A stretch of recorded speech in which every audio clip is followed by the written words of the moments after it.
त्या दिवशी तुम्हाला जखम झाली आणि त्रास मलाच असं काळजावरच असं एकदम फार काळजी करता. वाटते तुमची काळजी.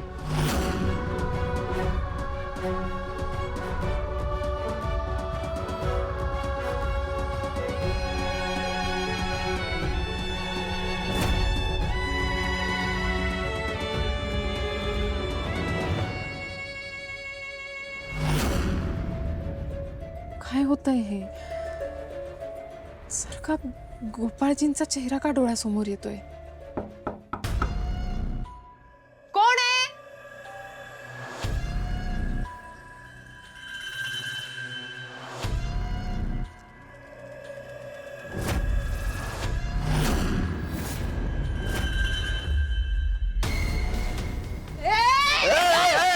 चिमणे मी आहे, मी आहे.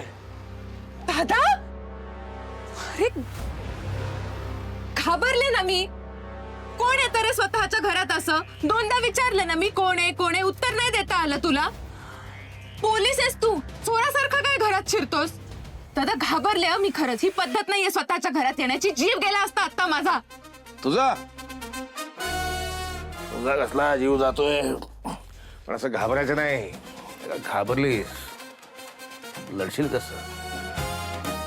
खरे सगळे चोर तू नाहीयेत बघून आपल्याच घरी येतील ना मला त्रास द्यायला. आणि हो, घाबरले जरी असले ना तरी तुला चांगलं बडवलं असतं आता मी. हॉस्पिटलला नेऊन ऍडमिट करायची वेळ आली असती. काय मग शोभते की नाही पोलिसाची बहीण? हो शोभतेस. स्ट्रॉंग राहायचं, स्ट्रॉंग. चुकेल तुला सोडायचं नाही अजिबात. नाही सोडणार तर नाहीच आहे, पण तू मुंबई सोडून लगेच गावी कसा आला ते सांग आधी. बरी आहे ना मुंबई? माझ्या हातून एका माणसाचा खून झालाय. काय? गंमत केली मी. अशी गंमत करत असतो मी अधून मधून. दादा तुझ्या डोक्याचा ताण आणि माझा या गावातला मुक्काम दोन्ही वाढणार आहे. दादा बस जेवायला वाटते.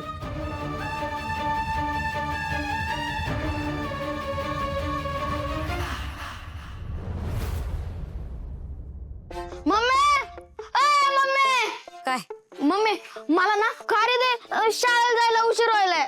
ए शाळेत अजिबात खारीबिरी न्यायची नाही. हा अगं मम्मी, इथं खायची आणि मग शाळेत जायचं. बरं देते, हा मला पण. आणते.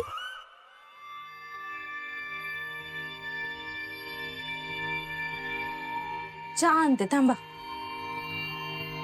रणजित निघासने विचारू का ग? दिवस दिवस कुठे असतात ते? हा विचार ना मग.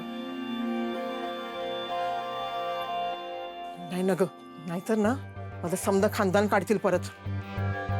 आणि मी कशी दरिद्री ना ते परत ऐकवतील मला. त्यापेक्षा काम कर ना, तू विचार.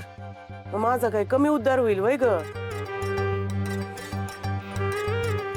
आव म्हणजे व्यायाम केला नाही, बदामाचं दूध घेतलं नाही, कुठे चाललंय एवढं घाईनं? जामकरला पैसे द्यायला चालले का? अहो परत कधी येणार?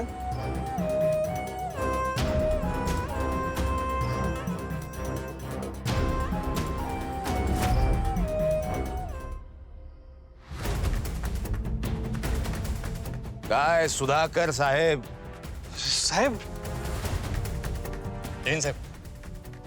पड पाया पड. आता सगळ्यांना माहिती आहे मी इन्स्पेक्टर मार्तंड जामकर आहेत. कसं काय साहेब? साहेब मी कुणालाच काय बोललो नाही साहेब. तुमची शपथ, मी कोणालाच काय बोललो नाही साहेब. शपथ. अरे गृह खात्याची कृपा आहे, कळलं? वा साहेब, मग 2 दिवस कुठं होता? गावात कुठंच दिसला नाही तुम्ही. माझ्या हातून 2 खून झाले होते, अटक होतो लाकोपमध्ये.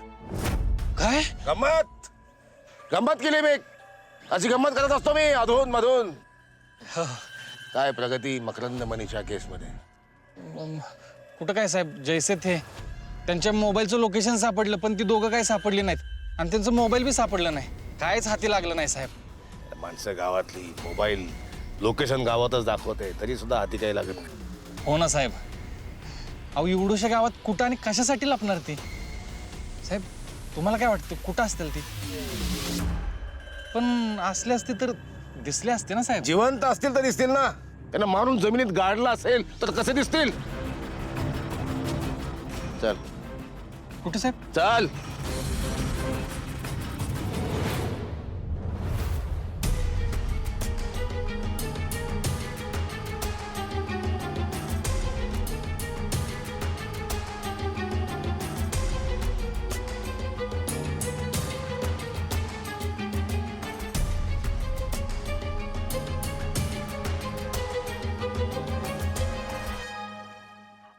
येऊ का?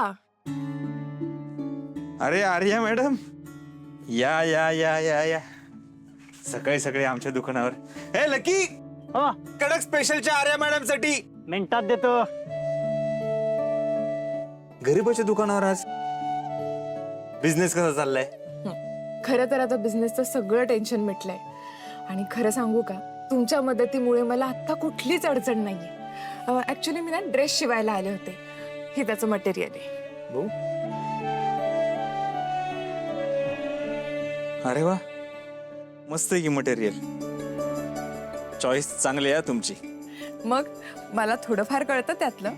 हा, आता अगदी तुमच्या एवढं नसेल कळत, पण या माप घेतो. हो, त्याशिवाय कसा शिवणार आपण ड्रेस? या आत. आत का? हा, ते अहो बायकांचे इथं माप घेणं बरोबर वाटत नाही ना. येणारी जाणारी माणसं बघतात, उगाच त्यांना काहीतरी आयतं कोलीत मिळतं बोलायला. मुळात बायकांना कम्फर्टेबल वाटलं पाहिजे ना, म्हणून.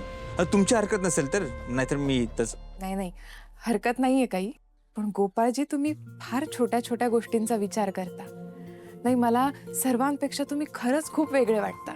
वेगळं काय नाही हो, मी माझं काम प्रामाणिकपणे करतो. हा,